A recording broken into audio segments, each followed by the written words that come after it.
జరుగుతున్నటువంటి అరాచకాలు, అఘాయిత్యాలు, అసాంఘిక కార్యక్రమాలు కొల్లలుగా అది నిత్య కళ్యాణం, పచ్చతోరణం లాంటి స్థాయికి కొండను వీళ్ళ అలసత్వం కారణంగానో, వీళ్ళ అనుమతి కారణంగానో కొండ మీద ఇలాంటి సంఘ వ్యతిరేక కార్యక్రమాలు ఒక పక్క, తిరుమల పవిత్రతను దెబ్బతీసే విధంగా సాక్షాత్తు అధికారులే వ్యవహరిస్తున్నటువంటి తీరు మరో రకంగా విరాజిల్లుతున్నాయి. సాంబశివరావు అనేటువంటి ఒక లోకేష్ గారి పిఏ, ఆయన గారు పిఎస్ టు సిఎంఓ అన్న పేరుతో ప్రతిరోజు దాదాపు 10 నుంచి 12 ఉత్తరాలు పంపిస్తూ వాటికంతా కూడా విఐపి దర్శనాలు ఏర్పాట్లు చేస్తూ ఇంకా అనేక రకాలైనటువంటి సేవా దర్శనాలన్నీ కూడా ఏర్పాటు చేయటం అన్నది చాలా రెడ్ హ్యాండెడ్గా దొరకటం జరిగింది. అంటే ఒక మంత్రికే రోజుకు ఒక లెటర్కు మించి 6 మందికి మించి దర్శనం ఇవ్వము అని ప్రకటించినటువంటి కూటమి ప్రభుత్వంలో నారా లోకేష్ గారు అనేటువంటి ఒక మంత్రి పిఎస్ టు సిఎంఓ అన్న పేరుతో రోజుకు 10 నుంచి 12 లెటర్లు దర్శనానికి పంపిస్తున్నారంటే, మా కాలంలో ఏమో విపరీతమైనటువంటి విఐపి దర్శనాలు చేసినారు అని చంద్రబాబు నాయుడు గారు, పవన్ కళ్యాణ్ గారు మాట్లాడినారు. ఈ రోజున మా కాలంలో 4,000 నుంచి 5,000 దర్శనాలకు లోపే మేము దర్శనాలు విఐపీలకు ఏర్పాటు చేస్తే ఈ రోజున 6,000 నుంచి 7,500 మందికి పైగా అనునిత్యము కూడా వీళ్ళు విఐపి దర్శనాలని ఏర్పాటు చేస్తున్నారు. అందులో కూడా వీళ్లకు కావలసినటువంటి, వీళ్లకు సేవ చేసినటువంటి వాళ్ళకే ఈ విఐపి సిఫార్సు దర్శనాలను చేస్తున్నారు. అంటే ఎంత అరాచకంగా వ్యవహరిస్తున్నారు ఒక దర్శనాల విషయంలోనే అని చాలా స్పష్టంగా దీన్ని బట్టి చూస్తే అర్థమవుతుంది. దానికి తోడు చంద్రబాబు నాయుడు గారు ఈ రోజున తిరుమల ప్రక్షాళనకు సంబంధించి టీటీడీ చైర్మన్ గారిని, ఎగ్జిక్యూటివ్ ఆఫీసర్ గారిని, అలాగే అడిషనల్ ఈఓ గారిని, వీళ్ళ ముగ్గురితో కూడా ఓ సమీక్షా సమావేశం నిర్వహిస్తున్నారు. ఏం ప్రక్షాళన గురించి వీళ్ళు చేస్తున్నటువంటి ప్రక్షాళన ఏంది? ఈ 10 నెలల కాలంలో మీరు కొండ మీద మీ పాలన వలన ఇన్ని తప్పులు కావు. ఒకవైపున టూరిజంని డెవలప్ చేయడానికి బోటింగ్ వ్యవహారం కానీ, దాని మీద మాట్లాడినటువంటి అటవీ శాఖ అధికారి ఇక్కడ చట్ట వ్యతిరేక కార్యక్రమాలు జరుగుతున్నాయని చెప్పటం కానీ, అంటే చట్ట వ్యతిరేక కార్యక్రమాలు జరుగుతున్నట్టే కదా. ఇప్పటి వరకు 4 సార్లు అక్కడ ఎర్రచందనాన్ని పట్టుకున్నారు కొండ మీద, ఇదొక చట్ట వ్యతిరేకమైనటువంటి కార్యక్రమమే. అలాగే ఈ టూరిజాన్ని డెవలప్ చేయడం కోసమని ఈ బోటింగ్ చేస్తున్నామని అటవీ శాఖ సిబ్బంది చెప్పటం, ఇలా 1 కాదు 2 కాదు, కొల్లలుగా కొండ మీద జరుగుతున్నటువంటి ఒకవైపున మద్యం, ఒకవైపున గంజాయి, మరొక వైపున మాంస భోజనాలు, ఇలాంటివన్నీ కూడా మీ హయాములే జరుగుతున్నాయి. చంద్రబాబు గారు దీన్ని గుర్తించాల్సినటువంటి అవసరం ఉన్నది. మీరు ఎంతసేపు వైఎస్ఆర్ కాంగ్రెస్ పార్టీ పాలన మీద, జగన్మోహన్ రెడ్డి గారి మీద వాళ్ళ వ్యక్తిత్వాన్ని హననం చేయడానికి వాడుకుంటున్నారే తప్ప, మీరు అధికారంలోకి వచ్చి 10 నెలలు అయిపోయింది అన్నటువంటి విషయాన్ని మరిచిపోయి ఇంకా మా మీద దాడి చేస్తేనే పబ్బం గడుపుకోవచ్చును అని అనుకుంటే చాలా తప్పిదమవుతుంది. ఇప్పటి వరకు మీరు చేసినటువంటి, అసలు ముఖ్యమంత్రిగా మీరే కొండ మీద ఈ పవిత్రతకు దెబ్బతీసే విధంగా వ్యవహరించినారు. సాక్షాత్తు లడ్డూలోనే వైసీపీ కాలంలో పంది కొవ్వు, ఆవు కొవ్వు కలిపినారనేటువంటి విమర్శ మీరు చేసినారు. ఒక్కసారిగా మొత్తం హిందూ సమాజం అంతా ఉలిక్కి పడే విధంగా వాళ్లే ఏందబ్బా ఒక ముఖ్యమంత్రి ఈ రకంగా మాట్లాడాడు అని భయాందోళనలకు గురి చేసే విధంగా మీరు మీ మాటలు ఆ రోజున మాట్లాడడం జరిగింది. దానివల్ల హిందువుల మనస్సులన్నీ కూడా గాయపడ్డాయి. ఈ గాయపడటం తిరుమల క్షేత్రాన్ని ప్రక్షాళన చేయటమా? ఇదేనా ప్రక్షాళన అంటే? ఆయన మీ అనుంగు తమ్ముడు పవనానంద స్వామి ఏమో కొండ మీదనే దీక్ష పూనినాను నేను అని నేను నడుము బిగించినాను అన్నాడు. ఆ నడుము బిగించినప్పుడే ఆయన నడుము నొప్పి ప్రారంభమైందని అందరూ నవ్వుకుంటున్నారు. ఆయన హయాంలోనే అటవీ శాఖ పరిధిలో ఉన్నటువంటి పాప వినాశనం డ్యాంలో ఓ అధికారి చట్ట వ్యతిరేక కార్యక్రమాలు ఈ పాప వినాశనం చుట్టూ జరుగుతున్నాయి అన్నటువంటి ప్రకటన ఇస్తే ఇప్పటి వరకు ఉలుకులేదు పలుకులేదు. మీరు ఏ విషయంలో ప్రక్షాళన చేసినారు, కొండ మీద ఏ రకమైనటువంటి ప్రక్షాళన అన్నది, ప్రక్షాళన అంటే వైఎస్ఆర్ కాంగ్రెస్ పార్టీ సానుభూతి పరులైనటువంటి వాళ్ళ షాపుల్ని అన్నింటినీ కూడా పెరిగివేయటము, వాళ్ళను బెదిరించటము, మీ అంతు చూస్తామని చెప్పటము, వాళ్ళనందరినీ కూడా మీ దారికి తెచ్చుకోవటము. ఇందులో ప్రధానమైనటువంటి భూమిక పోషిస్తున్నటువంటి వ్యక్తి అక్కడ ఉన్నటువంటి అడిషనల్ ఏవో వెంకయ్య చౌదరి.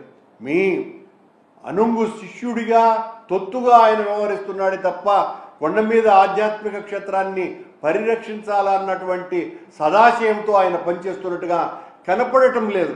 ఈ రకంగా బెదిరింపు అది మీ ప్రక్షాళన ఏంటంటే వైఎస్ఆర్ కాంగ్రెస్ పార్టీకి ఓట్లు వేసినటువంటి వాళ్లను బెదిరించేటువంటి కార్యక్రమం తప్ప మరి ఇంకేదైనా ఉన్నదా? ఏ విషయంలో మీరు తిరుమల క్షేత్రాన్ని ప్రక్షాళన గావించినారు? ప్రక్షాళన మాటల్లో తప్ప, మీ ప్రక్షాళన వైఎస్ఆర్ కాంగ్రెస్ పార్టీ మీద దాడి చేయటానికి తప్ప, మీ పాలనలోనే వైకుంఠ ఏకాదశి రోజున తొక్కిసలాటలు జరుగుతాయి, మీ పాలనలోనే లడ్డూ కౌంటర్లో మంటలు చెలరేగుతాయి, మీ పాలనలోనే మాంసం బిర్యానీలు అక్కడ తింటారు, మీ పాలనలోనే గంజాయి తాగుతారు, మీ పాలనలోనే మందు అమ్ముతున్నారు ఆ బాలాజీ కాలనీలోనే. దేన్ని మీరు కట్టడి చేసినారు? మా మీద అభాండాలు వేయటమే కదా మీరు చెప్పేది. ఇది తప్ప మీకు ఏదైనా ఉన్నదా?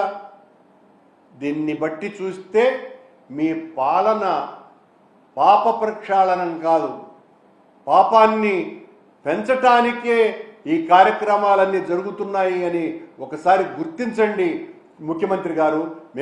మీరు నిజంగా కూడా మంచి ఉద్దేశంతో ప్రక్షాళన అన్నది పూనుకుంటే అభినందిస్తాం, కానీ అలా లేదు. అలా లేకపోగా మరింత దిగజారేటువంటి పరిస్థితులు కొండ మీద పూనుకున్నాయి.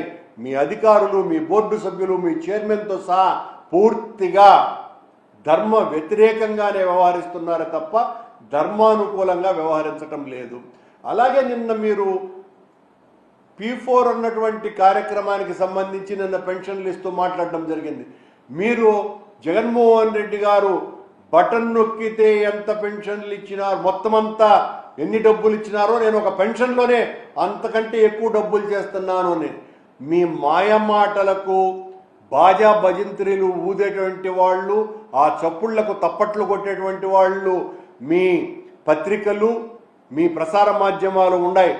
ప్రసార మాధ్యమాలు ఉన్నాయి కదా అని మీరు ఇష్టం వచ్చినట్టుగా వైఎస్ఆర్ కాంగ్రెస్ పార్టీ మీద, జగన్మోహన్ రెడ్డి గారి మీద మాట్లాడితే, జగన్మోహన్ రెడ్డి గారు తన 5 సంవత్సరాల కాలంలో దాదాపు 2,80,000 కోట్ల రూపాయలు పేద ప్రజలకు పంచినారు. మీరు వచ్చిన తర్వాత ఇప్పటి వరకు పంచింది ఎంత? మీరు ఇచ్చినటువంటి హామీలలో కనీసం 5% అన్నా మీరు నెరవేర్చినారా? 5% హామీలను కూడా నెరవేర్చకుండా జగన్మోహన్ రెడ్డి గారి కంటే కూడా ప్రతి నెల నేనే చాలా ఎక్కువ ఇస్తాను అని చెప్పగలిగేటువంటి ధైర్యం మీకు మిమ్మల్ని మోస్తున్నటువంటి ఆ ఈనాడు పత్రిక వలన వస్తున్నది. ఎందుకురా అంటే మార్గదర్శి బంగారు కుటుంబం అంటే, మార్గదర్శి బంగారు కుటుంబం అన్న పేరులోనే మార్గదర్శి చిట్ ఫండ్ను ప్రమోట్ చేయడానికి ఏదైనా కుట్ర దాగున్నదేమో అన్నటువంటి అనుమానం కూడా వస్తున్నది. చంద్రబాబు గారు, మీరు 74-75 ఏళ్ల వయసు వాళ్ళు, అర్థశాస్త్రం తెలిసినటువంటి వాళ్ళు, సామాజిక శాస్త్రం నాకంటే గొప్పగా తెలిసిన వాళ్ళు లేరు అని చెప్పుకునేటువంటి వాళ్ళు, సమాజ శాస్త్రం ఏం చెప్పింది, ప్రపంచ మానవ చరిత్ర ఏం నిరూపించింది ఈ 25,000 సంవత్సరాలుగా? ఏ ధనికుడైనా స్వచ్ఛందంగా తన ఆస్తిని పేద ప్రజలకు పంచి ఉంటే ప్రపంచవ్యాప్తంగా సంపద కలిగినటువంటి వాళ్ళు కేవలం 15% ఉండటమేంది, మిగతా అంతా కూడా పేదలుగా ఉండటమేంది? ఒక దేశ ఆర్థిక సంపద అంతా కూడా ఈ 15% మంది ధనికుల చేతుల గుప్పిట్లోనే ఉండటం ఏంటి? దీనికి కారణం ఏంటి? మీరు చదివినటువంటి ఎకనామిక్స్ చెప్పలేదా? మీరు నేర్చుకున్నటువంటి సామాజిక శాస్త్రం చెప్పలేదా? ఒకరో ఇద్దరో 10 మందో తమ దగ్గరున్నటువంటి తాము దోపిడీ చేసినటువంటి డబ్బుల్లో వాళ్ళ గోర్లల్లో ఇరుక్కున్నటువంటి ఆ దుమ్ములాగా విదిలిస్తే దాన్ని మార్గదర్శి బంగారు కుటుంబం పేద ప్రజలకు ధనికులు చేసేటువంటి సహాయంగా దీన్ని ఇంత పెద్ద ఎత్తున మీరు ప్రచారం చేస్తున్నారు అంటే ఇంతకంటే ఆర్థిక ద్రోహం మరొకటి లేదు. ధనవంతులు పేదవాళ్లకు తమ మొత్తం ఆదాయాల్ని సహాయం చేయటం అన్నది ప్రపంచ చరిత్రలో ఏ రోజు కూడా నిరూపితం కాలేదు.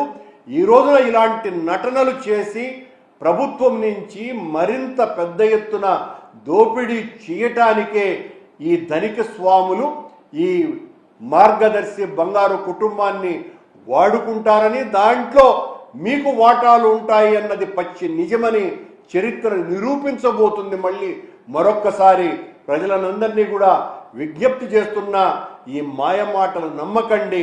ప్రపంచ చరిత్రలోనే ధనవంతులు పేదవాళ్లకు సహాయం చెయ్యటము అన్నది, పేదవాళ్ల జీవన పరిస్థితుల్ని మెరుగుపరచటం అన్నది, పేదవాళ్లను ధనికులతో సమానంగా ధనవంతుల్ని చెయ్యటము అన్నది సాధ్యం కానటువంటి విషయం. మానవ మస్తిష్కానికే ఇది పూర్తిగా విరుద్ధమైనటువంటి విషయం. ధనికులకు ఉన్నటువంటి మస్తిష్క ఆలోచనలే చాలా దూరంగా ఉంటాయి, దురాశతో ఉంటాయి. అందుకే వాళ్ళంత ధనవంతులైనారు, పేదవాళ్ళు ఇంకా ఇంత పేదవాళ్ళుగానే మిగిలిపోయారు. ఈ పేదవాళ్ళందరూ కూడా చంద్రబాబు చేస్తున్నటువంటి ఈ మోసాన్ని గుర్తించాలి. ఒకే ఒక్కడు స్వాతంత్రం వచ్చిన తర్వాత ఒక్క జగన్మోహన్ రెడ్డి గారే 2,80,000 కోట్ల రూపాయలకు పైగా పేదలకు పంచినటువంటి జగన్మోహన్ రెడ్డి గారు ఒక్కరే పేదల పక్షపాతి, ఒక దార్శనికతతో ఆలోచించినటువంటి వ్యక్తి. ధనికులు సహాయం చెయ్యరు పేదలకు, ప్రభుత్వమే సహాయం చెయ్యాలి. ప్రభుత్వం ఉన్నది ధనికులకు ఊడిగం చేయటానికి కాదు, పేదలకు బాసటగా నిలబడటానికి అన్నటువంటి సత్యం తెలుసుకున్నటువంటి వ్యక్తి కనుకనే జగన్మోహన్ రెడ్డి గారు తన 5 ఏళ్ల పరిపాలనలో తాను ఏదైతే హామీలు ఇచ్చారో ఆ హామీలనన్నింటినీ కూడా తీర్చి ఇదిరా ప్రజారంజక పాలనంటే, ఇదిరా సంక్షేమ పాలనంటే నిరూపించుకున్నటువంటి వ్యక్తి. ఆ వ్యక్తి మీద మిమ్మల్ని మోసేటువంటి ఈ ప్రసార మాధ్యమాలు చేసినటువంటి విష ప్రచారం కారణంగా పేదలు నష్టపోయినారు, ధనికులు గెలిచినారు. ఈ ధనికుల్ని మీరు సంతృప్తి పరచడానికే ఈ రోజున ఈ P4 అన్నటువంటి కార్యక్రమాన్ని తీసుకొని వచ్చి ధనిక పేద భాగస్వామ్యమని ఈ ధనికులంతా కూడా పేదల్ని ధనవంతుల్ని చేయటానికి ప్రభుత్వ సహకారంతో పెద్ద ఎత్తున ఉద్యమిద్దాము అనేటువంటి ఈ చెత్త ఫిలాసఫీ ఏదైతే ఉన్నదో ఆ చెత్త ఫిలాసఫీని సామాజిక శాస్త్రవేత్తలందరూ కూడా ఖండించాల్సినటువంటి అవసరం ఉన్నది. డైలెక్టికల్ మెటీరియలిజం, హిస్టారికల్ మెటీరియలిజం చదువుకున్నటువంటి ఏ ఒక్కరైనా కూడా సమాజ శాస్త్రం పట్ల ఒక సామాజిక అవగాహన ఉన్నటువంటి వాళ్ళు ఎవరైనా కూడా చంద్రబాబు గారి ఈ P4 ఫిలాసఫీ మొత్తం మానవాళికే విపత్తుగా ఉండేటువంటి తత్వం తప్ప మరింకొకటి కాదు అన్నటువంటి వాస్తవాన్ని ప్రచారం చేయవలసినటువంటి బాధ్యత సమాజం పట్ల అవగాహన ఉండి ప్రజలకు మేలు చేయాలా, సమాజంలో అట్టడుగు స్థాయిలో ఉన్నటువంటి ప్రజలందరి యొక్క అప్లిఫ్ట్మెంట్ గురించి ఆలోచించేటువంటి విజ్ఞానవేత్తలందరూ కూడా ఒక్కటి అయి ఈ P4 కార్యక్రమాన్ని వ్యతిరేకించవలసినటువంటి అవసరం